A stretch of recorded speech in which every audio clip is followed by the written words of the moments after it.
Hello guys, সবাই কেমন আছো? আজকে আবার চলে আসলাম তোমাদের মাঝে আরেকটা ছোট্ট একটা ব্লগ নিয়ে।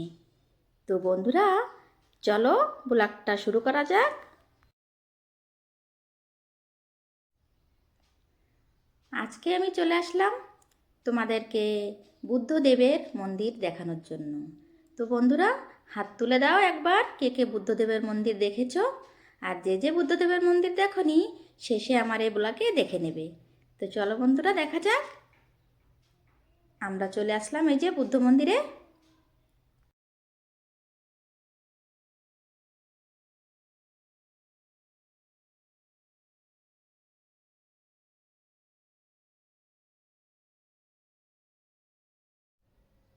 তো বন্ধুরা, গেট দিয়ে মন্দিরের ভিতরে চলে আসলাম বন্ধুরা, সবাই দেখতে পাচ্ছ।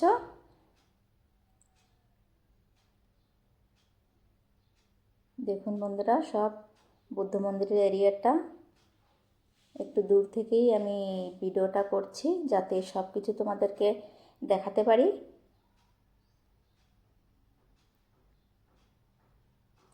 তো বন্ধুরা দেখুন সবাই, এখানে একটা লোক ক্যামেরা নিয়ে দাঁড়িয়ে আছে, সবার মানে ফটোশ্যুট করছে। তো বন্ধুরা, এই যে দেখুন বুদ্ধদেবের মন্দিরটাও এই যে বড়, আমি ধারের কাছ থেকে সবাইকে দেখাচ্ছি, সবাই একটু দেখো।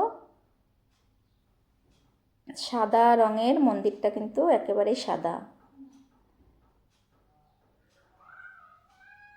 এর নিচে দাঁড়িয়ে আছে, কে কে ফটো উঠবে সঙ্গে সঙ্গে দিয়ে দেবে।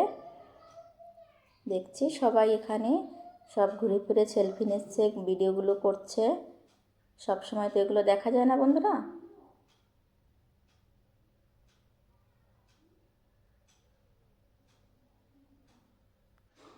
আমরা সব দিকটা ঘুরে ঘুরে মন্দিরটাকে দেখছি, দেখে টেকে দেখা হয়ে গেছে মন্দিরটা।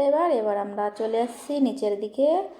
মানে প্রথমেই দোকানগুলো ছিল বন্ধুরা, কিন্তু দোকানগুলো আমি প্রথমেই ভিডিও করে তোমাদেরকে আমি দেখাইনি, ওই জন্য কেন কি যাওয়ার সময় দেখাবো বলে আমি প্রথমে দেখাইনি, সোজা চলে গিয়েছিলাম মন্দিরে।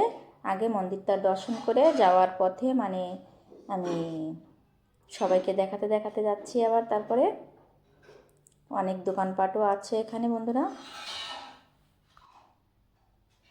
তো আমরা চলে যাচ্ছি নিচের দিকে বন্ধুরা। তারপরে দেখতে পাচ্ছ সবাই, এখানে আছে ফলের দোকান আছে, আখের জুস আছে, অনেক কিছু আছে, ফল ফলাদি আখ টাকগুলো এইসবগুলো, মানে পেয়ারা সব কিছুই আছে, অনেক কিছু। তারপরে এখানে আছে বন্ধুরা, এখানে তো বুদ্ধদেবের মন্দির, ওই জন্য কিন্তু দোকানগুলোতে বেশিরভাগে বুদ্ধদেবের মন্দির, সরি, বুদ্ধদেবের মূর্তি, আর কৃষ্ণ ভগবানের মূর্তিও আছে। সবাই একটু দেখে নাও, এখানে আছে বুদ্ধদেবের মূর্তিটাই বেশি, সব দোকানেই মানে ওই মূর্তিটার ভাগই বেশি। তারপরে আরও আছে অনেক অনেক জিনিস আছে বন্ধুরা, কাজু আছে, বাদাম আছে, কিশমিশ আছে, আরও শুকনো যেগুলো প্রসাদ মানে ভগবানকে চড়ানো হয়, সেই সব জিনিসগুলো মানে প্যাক করে করে রাখা আছে এখানে, মানে ভগবানকে ভোগ লাগানোর জন্য সুন্দর হয়।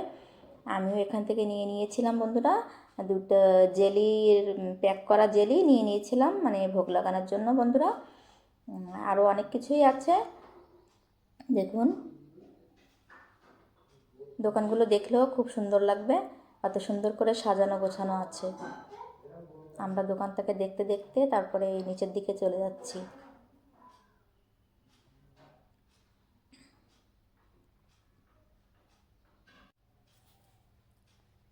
যেখানেই যাই না কেন বন্ধুরা, দোকানপাটগুলো কিন্তু থাকেই, দোকান না থাকলে কিন্তু কিছুই ভালো লাগে না। যাওয়ার পথে আমরা মানে নিচে নেমে গেলাম, নিচে নেমে তারপরে রাস্তাগুলোতে যে রাস্তাগুলো থেকে হেঁটে যেতে হয়, সেই রাস্তার দিক থেকেই মানে দোকানগুলো আছে, অনেক দোকান আছে, সেগুলো দেখতে দেখতে সবাইকে দেখাতে দেখাতে আমরা চলে গেলাম বাইরের দিকে বন্ধুরা।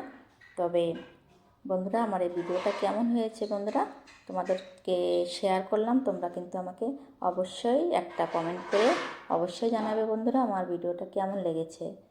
আর ভিডিওর লাস্টে বন্ধুরা একটা সুন্দর করে কমেন্ট রেখে যাবে, যাতে আমার পরবর্তী ভিডিও করতে মানে উৎসাহটা বাড়ে। ওই জন্য বন্ধুরা একটা লাইক কমেন্ট অবশ্যই করে দেবে। তো আমার ভিডিওটা কেমন লেগেছে বন্ধুরা, সবাই একটু দেখতে থাকো।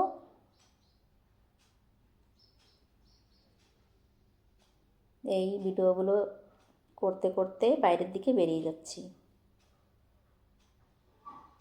তবে সবাই দেখে একটু কমেন্ট করো বন্ধুরা। ভিডিওটা শেষ করছি, টাটা বাই বাই বন্ধুরা।